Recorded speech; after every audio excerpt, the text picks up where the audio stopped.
Inmediatamente después de la Right after World War II, the West, especially the United States, which had a relatively minor role in the war, ¿quién intervino bastante poco en esa guerra?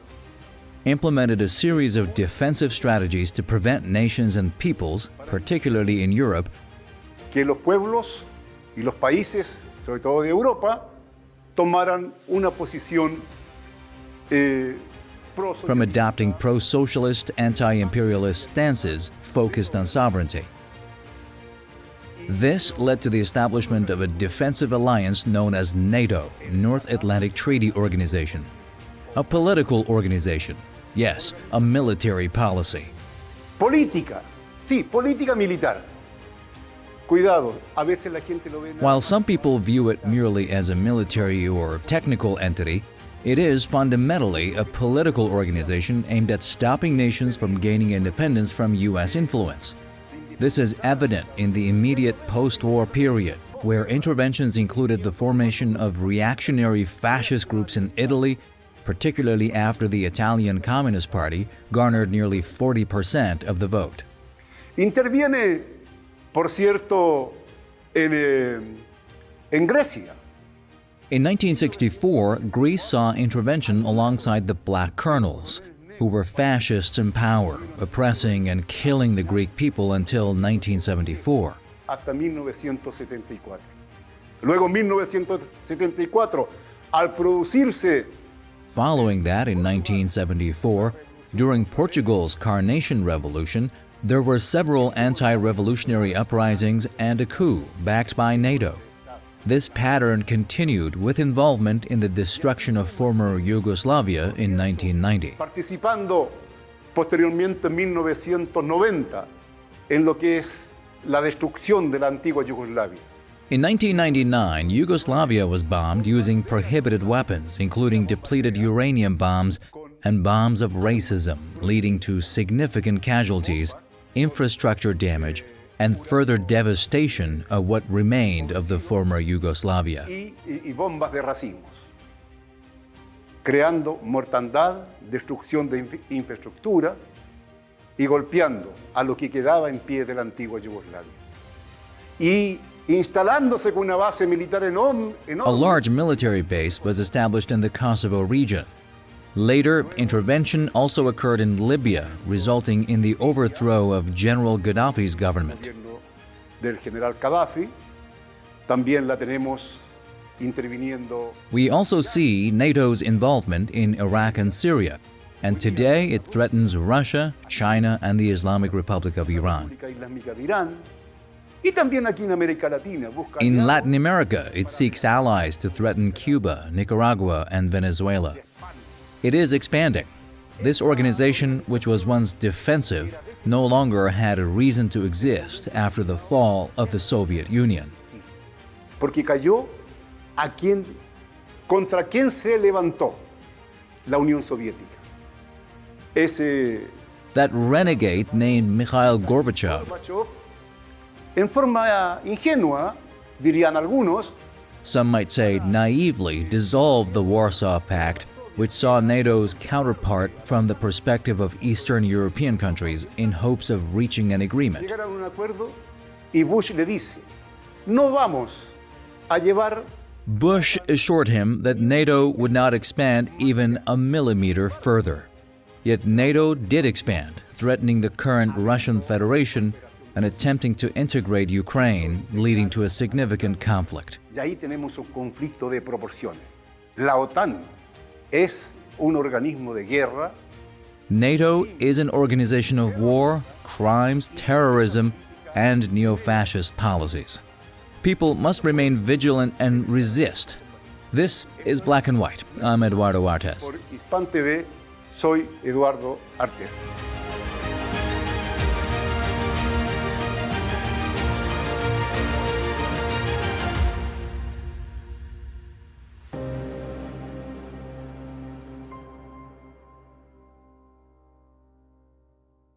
La prensa hegemónica nos presenta The mainstream media portrays the figures involved in the North Atlantic Treaty Organization, NATO, the generals, colonels, and soldiers, as well-dressed gentlemen, sophisticated individuals who are spreading democracy and peace around the globe. However, this organization, along with the United States, has been responsible for the deaths of over 350,000 civilians and the displacement of more than 38 million people worldwide since World War II, contributing to numerous wars and the devastation of entire nations. Despite this, they are often depicted as the protectors or champions of democracy. It's important to discuss NATO's current role, who it truly serves, its internal contradictions, and how both member countries and their citizens perceive it. Los garantes o los impulsores, los promotores de la democracia. Para hablar sobre la OTAN, ¿qué sucede con la OTAN hoy día?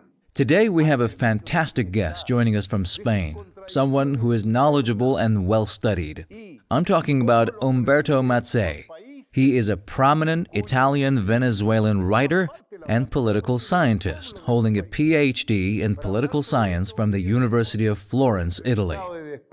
De lujo, conocedor, estudioso. Me refiero a Umberto Mazzei.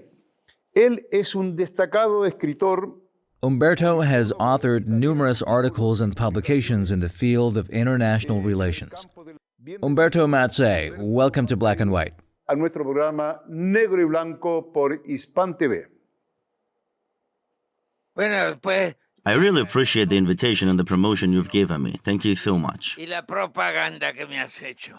Nada, merecida por lo demás, muy merecida, y por eso estamos contentos de tenerte. It's great to have you here, and you truly deserve it.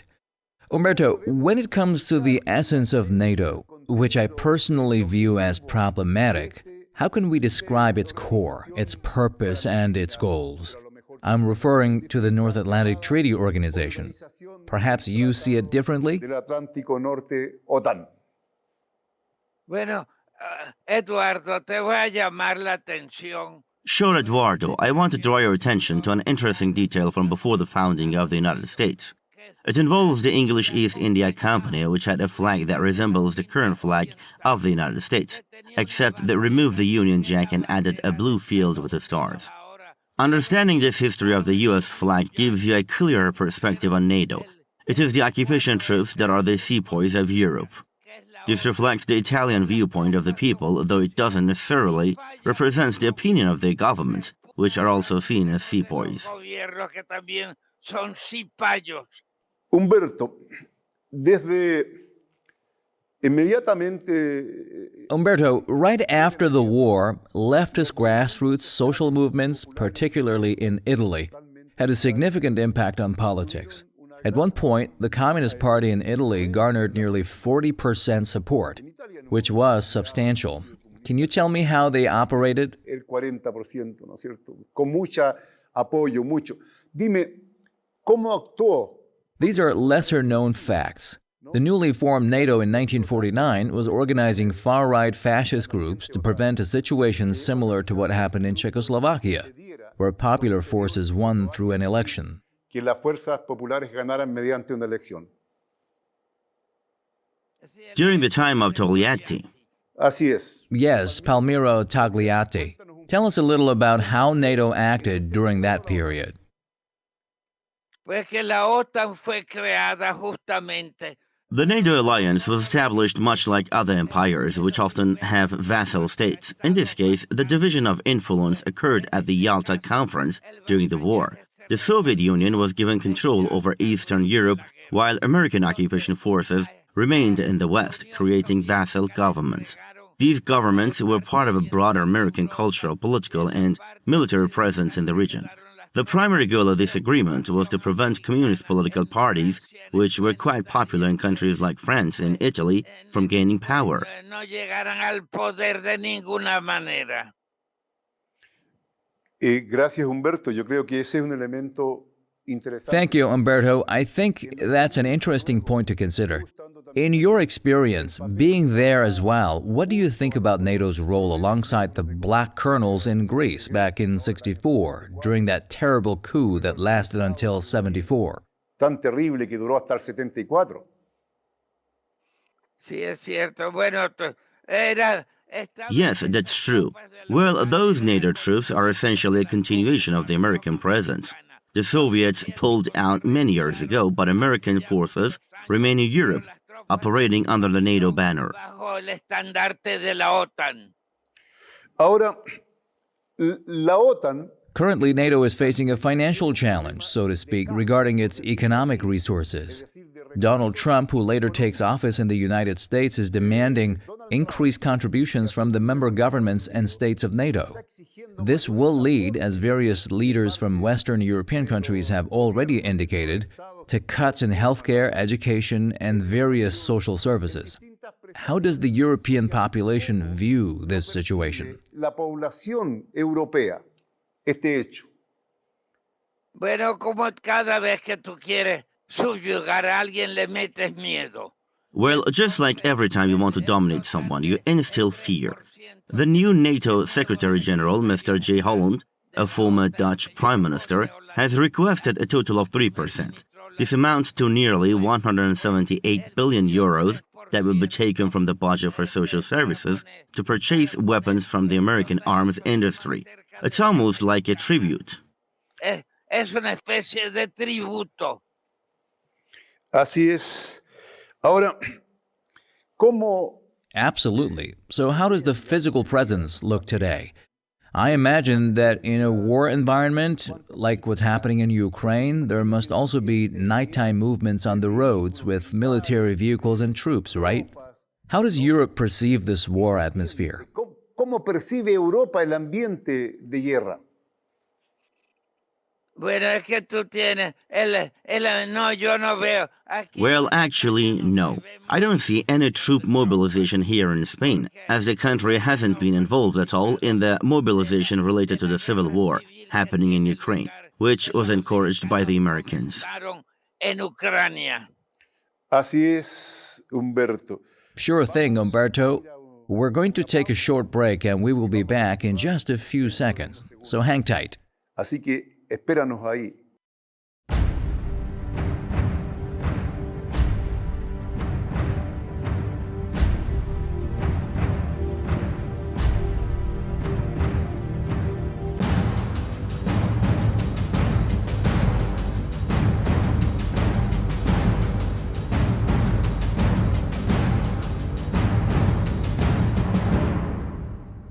Estamos de vuelta acá en Negro y Blanco con Humberto Massey. Humberto. We're back here on Black and White with Umberto Mazzei. Umberto, today we see an expanding NATO. There are even countries in Latin America looking to join NATO. Some have formed partnerships to some extent, like Colombia, right? Chile is at level 1, isn't it? It seeks to progress to other levels. Argentina has expressed interest in joining NATO. This trend is also noticeable towards Asia and Oceania. What used to be a NATO with a specific focus on Europe is now evolving into an international enforcer. What drives this growth of NATO? It started with 12 members and now has 31. Porque partió con 12 miembros, hoy día tiene 31. Bueno, y luego han expandido. They have expanded their jurisdiction far beyond the North Atlantic. Now they have created a sort of mini-NATO known as AUKUS to contain what they refer to as China in the South China Sea. La AUKUS. Así es, han formado una mini. That's right, they've created a sort of mini-NATO in East Asia. Umberto, regarding this conflict involving NATO, particularly with Ukraine against the Russian Federation, what has prompted NATO to move closer to Russia? A cercar a Rusia. Pues eso tú lo sabes muy bien. It's clear that you know this well. They aim to take control of all of Russia's resources because they are colonial powers that have always been parasitic, thriving off the natural resources of other nations. Naturales de otros países. Así es. Ahora, Absolutely. The NATO alliance is made up of various countries, each with its own government and national interests, which can sometimes clash. Is there complete unity within NATO, or do you see some fractures or different positions and nuances among its members? oposiciones un poco distintas, matices al interior.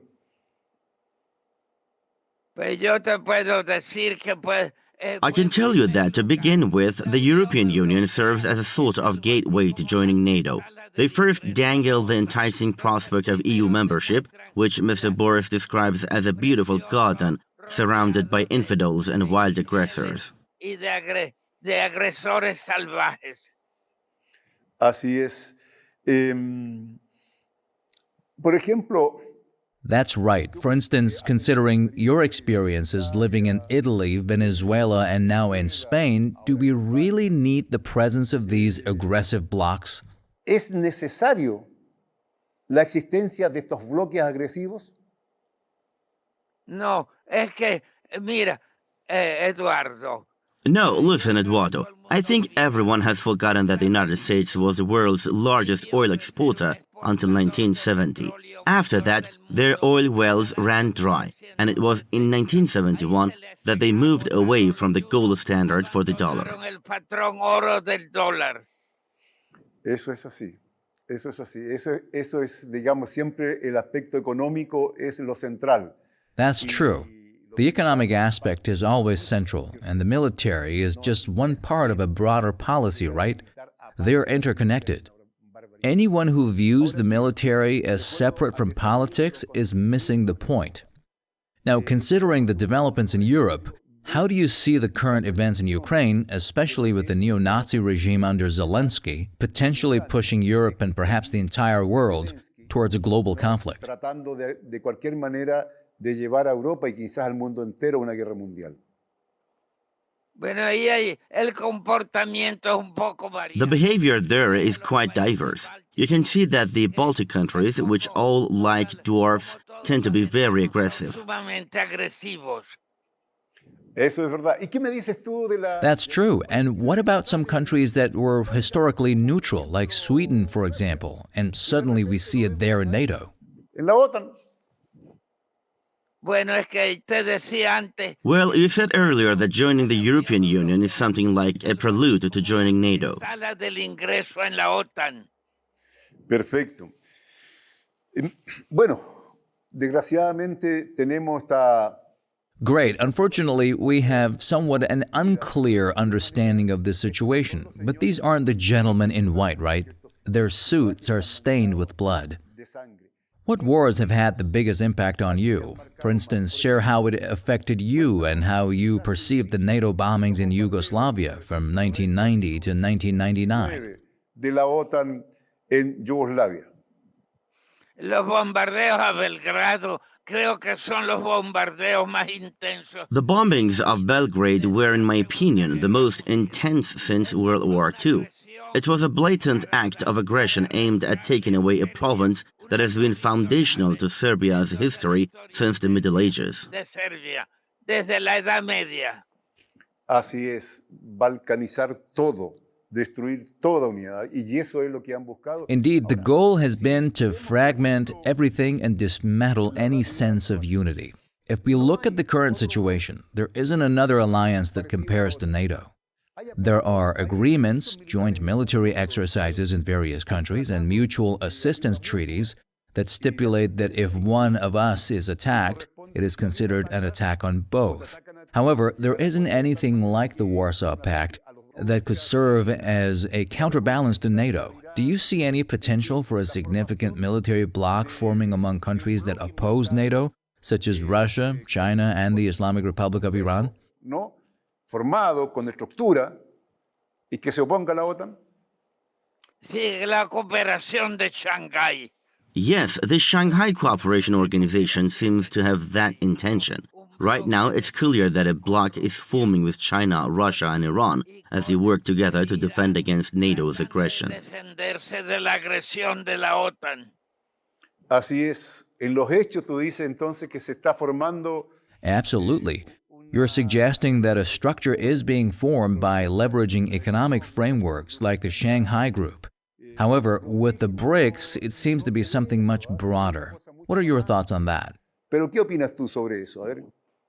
Bueno, tú tienes que en estos días acaban de... Recently, there have been reports of new missile attacks being launched deep into Russia, with American NATO teams controlling the firing from Ukraine. This situation has led to accusations against the Ukrainians, who lack the resources to operate such advanced missiles. It seems that this development is linked to North Korea's involvement in the anti-NATO coalition. Coalición anti-OTAN de Norcorea. Humberto, para ir ya finalizando nuestra entrevista de hoy día, Umberto, as we wrap up our interview today, I'd like to ask you about the current conflict involving NATO, which seems to be directly engaged in a war with the Russian Federation. Do you think there is a chance this situation could escalate and affect the rest of Europe? Is that a possibility you see as likely? ¿existe esa posibilidad? ¿La ves como algo cierto? Es posible que se expanda la OTAN. It's possible that NATO may expand, but not necessarily within Europe. Everything that is part of the European Union tends to eventually become part of NATO. Pues en OTAN. Así es, todo se convierte en OTAN, pero yo te digo, el conflicto. Sure, everything becomes NATO, but let me ask you, do you see the conflict and the war potentially involving the rest of the EU, Belarus, Poland, and others down the line? Polonia, no sé. Bueno, tú estás viendo como en este momento en Georgia. Well, you see, right now in Georgia, the president is refusing to resign and hand over power. The main issue at stake is whether Georgia will join NATO or not. Georgia, la OTAN o no.